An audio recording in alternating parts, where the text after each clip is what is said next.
incredibly helpful to make people connect with your argument, pay attention to it, trust it.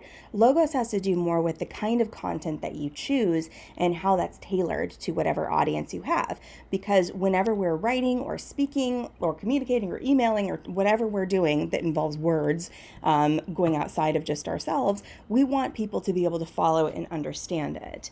If we cannot explain and have people understand what we're talking about, we failed. This is why you guys who are STEM majors, writing and communication and rhetoric is insanely important, because it doesn't matter how amazing that discovery that you made in the lab is if you're not able to use the kind of language that's understandable to pass it on. I don't think that a lot of STEM people recognize the role. I mean, you recognize the role of publishing, but just even how difficult it is sometimes to put something so familiar to you into language that other people may need to understand, breaking certain things down.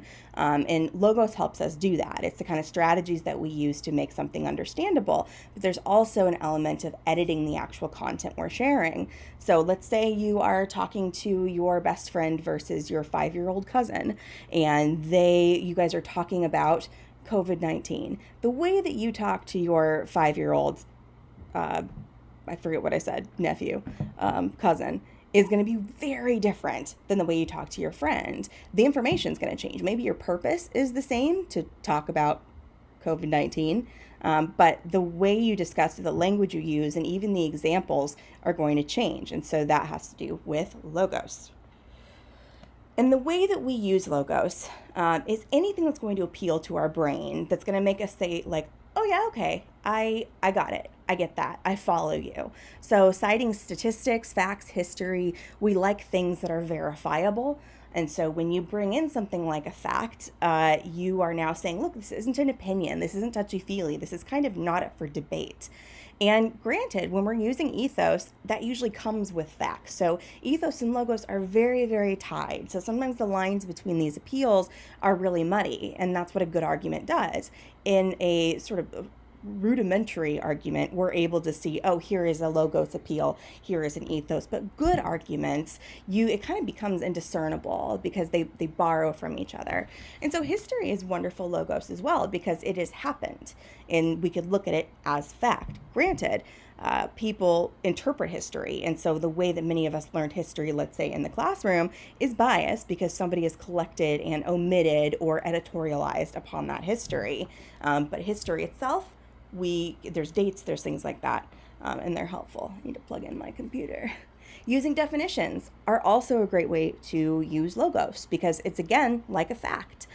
This is great if you're using some vague language and you don't want people to argue with you about just even the definition of something. So let's say a classic one would be something like feminism. That's shouldn't be controversial, but unfortunately it is a controversial word.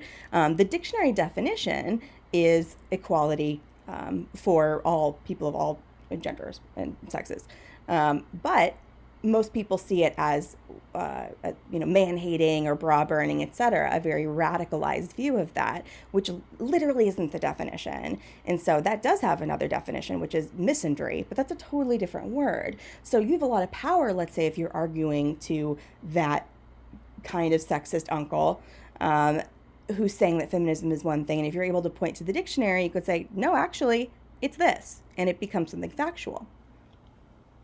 Making logical connections and sequencing is a wonderful way to use Logos. So going back to those STEM majors, being able to break something into step-by-steps, or showing your work, basically. Saying, look, here's the outcome of this, but let me show you how I got there. That really appeals to our brain.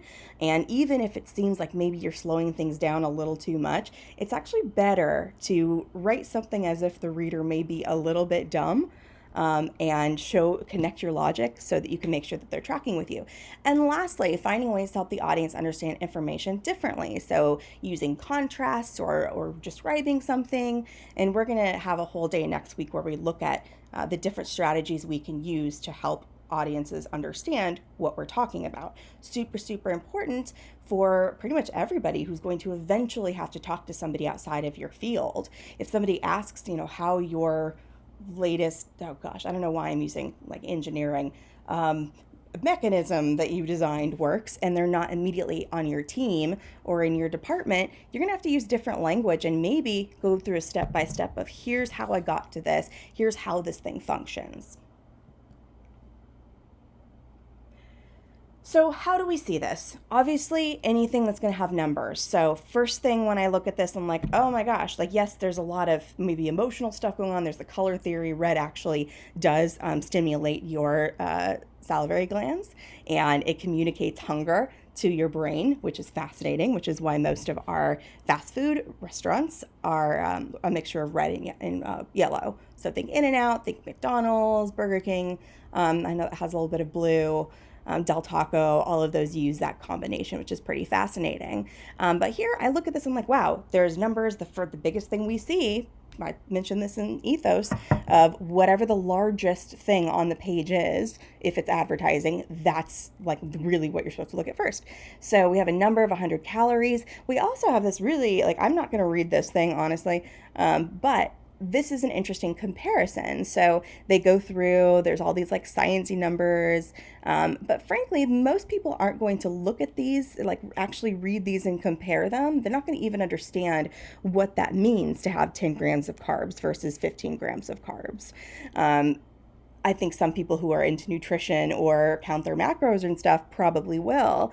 But what happens for most people is they look at some things that look vaguely sciencey and official, and then they feel a sense of trustworthiness.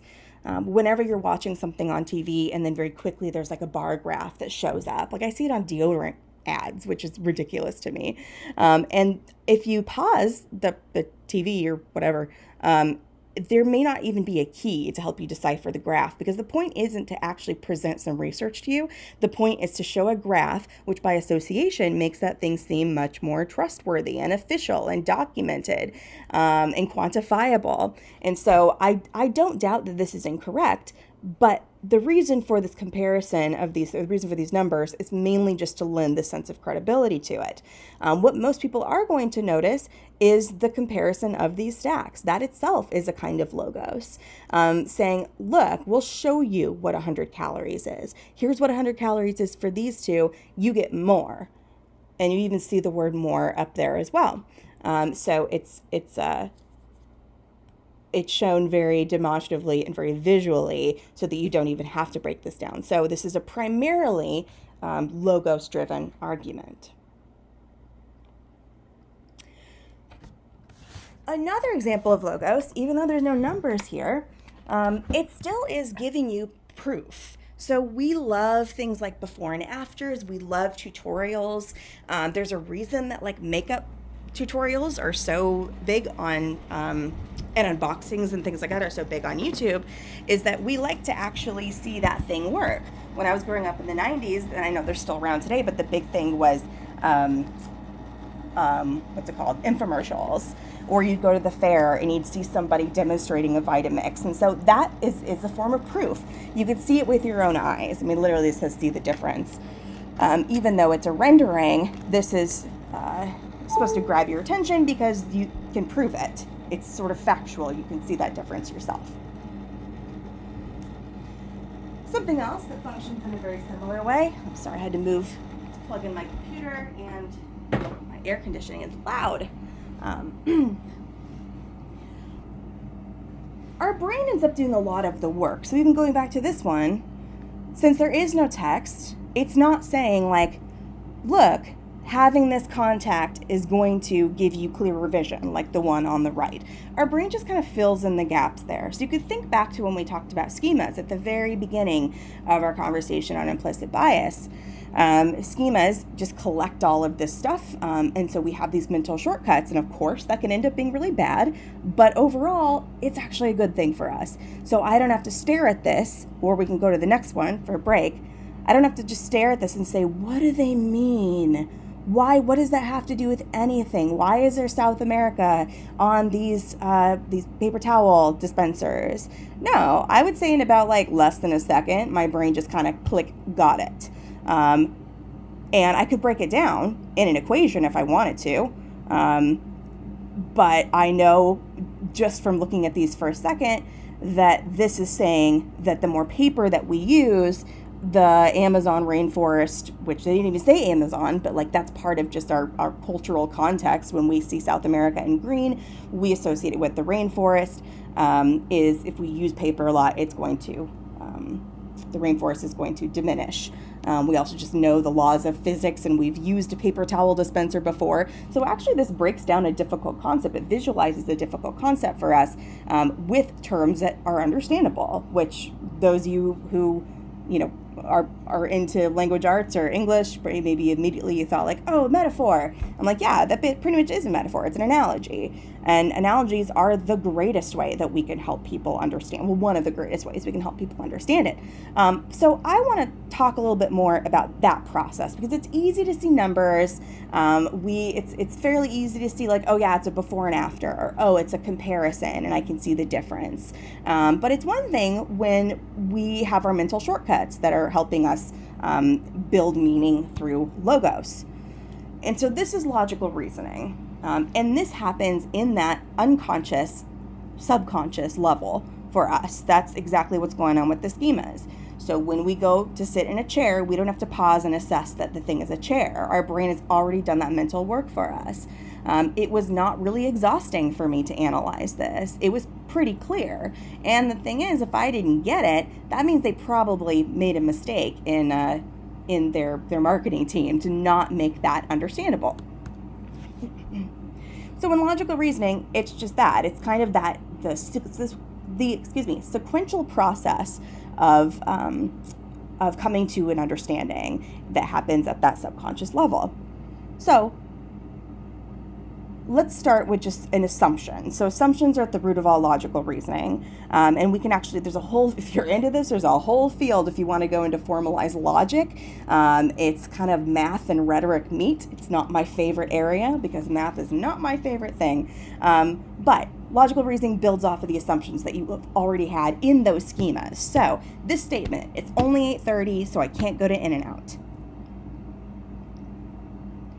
I'm making an assumption here. So here's the fact, it's only 8:30, and then my conclusion is I can't go to In-N-Out. But how did I get here? Because somebody who is not familiar with In-N-Out may have absolutely no idea what I'm talking about. Like, why can't you go to In-N-Out? Something happened in this comma that led me to this conclusion.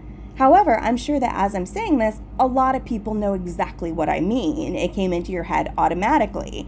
I'm also going to guess that you guys knew this was 8:30 a.m. Most of you guys live in California or have at least been here before. And most fast food places, if they don't serve breakfast, which In-N-Out doesn't, are not open at 8:30 in the morning. So the assumption would be PM, even though I didn't even write it. That's just something stored in one of those schemas that you pulled out without even realizing it. So we could use the normal A plus B equals C formula. And of course, what we're missing here is the B. What other piece of information do I have somewhere in there that led me to this conclusion? Because I made this conclusion based off of past experiences that I've stored away. I'm sorry, I'm being redundant. But this is a really big part of how to communicate effectively, especially to people who may not understand what you're talking about. It seems so obvious, but In-N-Out isn't open that early. Like, I know that because I've lived in Southern California and I've gone to In-N-Out. I don't think I've tried to go at 8:30 in the morning, but I knew that already. And I don't have to say this whole thing. I would sound like a crazy person if every single time I talked, I had to show my work. I had to show the B. It's 8:30 a.m. and In-N-Out isn't open that early, so no In-N-Out for me. Like, I don't think I would have very many friends if I was just constantly connecting logic that way. So let's use another one that's full of a lot more assumptions. My cat's here and it's going to be very loud. So In-N-Out cuts their potatoes right in front of you, so their fries are so much better than McDonald's. They're so in there twice, which I don't think is great. There are a lot of assumptions in there. Just to start, even though it seems basic, assuming fries come from potatoes, and you can scoff at me, but if we're talking to somebody who has never had fries before, they might not know that. They might not know what I'm talking about at all. God, he's so loud. So it cuts their potatoes right in front of you. So I'm making the assumption that fries that are cut in front of me are fresher. Which I didn't even say anything about them being fresh, but I'm guessing when you guys saw this, that when you read better, you could have read it as tastier, or you could have read it as fresher. But that's an assumption that we have of things that are cut, and consumed soon after we cut them are going to be fresher. But we value freshness in our society. There's more transparency with freshness. We feel that it's healthier, which is not always the case for some things. And then McDonald's. So the big assumption there that McDonald's doesn't cut fries right in front of their customers, and therefore McDonald's doesn't have fresh fries, which we don't know that they don't have fresh fries. They might still. I don't think they do. But we're making so many assumptions in it. We could even go off and say, like, well, why do you think that those fries that are cut in front of you, those potatoes cut in front of you, are going straight into the fryer? What if this is a big conspiracy and they're going straight into the freezer? And it's just been this big old ruse.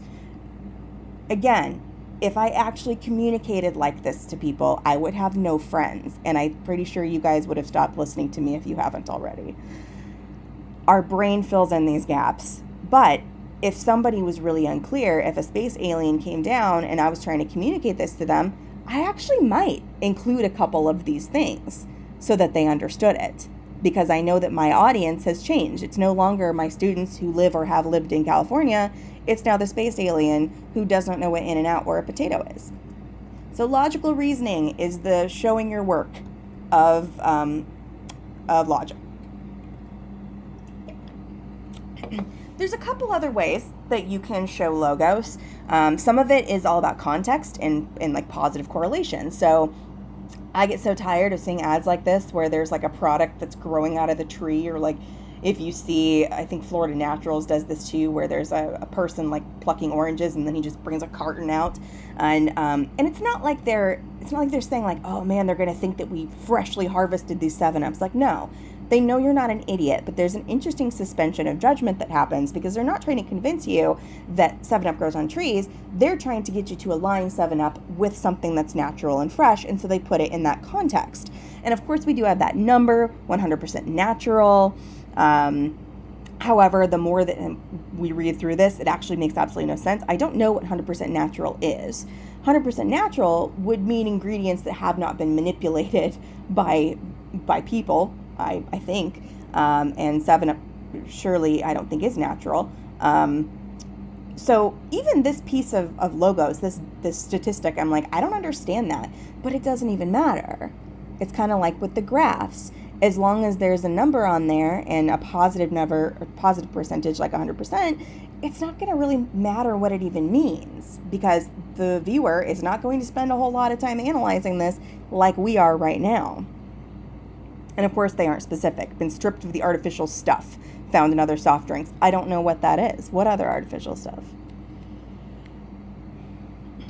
Obviously, a shocking, stark transition. And there is a little thing along the bottom. I'm going to hide it because I don't even think we need it. Even without any words, our brain puts together what's happening. And that's logical reasoning in action. So hopefully what you got is that verbal abuse is just as bad as domestic abuse, or just as harmful. And I don't even want to fully break that down, but if I needed to, we know that physical abuse usually starts with your hands, and hair pulling is a big part of domestic abuse, male on female, or I guess female on female. And the fact it's coming out of his mouth, we associate a mouth with words. So I know that you are probably rolling your eyes and are seeing how long this video is, and I don't want to belabor the point, but logical reasoning is powerful, but we need to make sure that we are able to show our work. A little bit of a nicer one. Because seemingly this scene has absolutely nothing in common with Volkswagens until you see the precision parking, and then our brain starts to fill in what these things are. These are not cars, but I think we instantly realize, oh yeah, they're supposed to represent cars that are in a line. And which one is the Volkswagen? I'm going to guess it's the one that's different. I also think that it's not coincidental that it's so cute compared to the fish, which don't really seem to have much of a personality. We're supposed to look at this one. We're supposed to like this one more. We also know in our schemas about Ziploc bags and bags full of water that it's easy to poke them, and then there's this thing in there that dies. So we see this as, wow, this porcupine, who by nature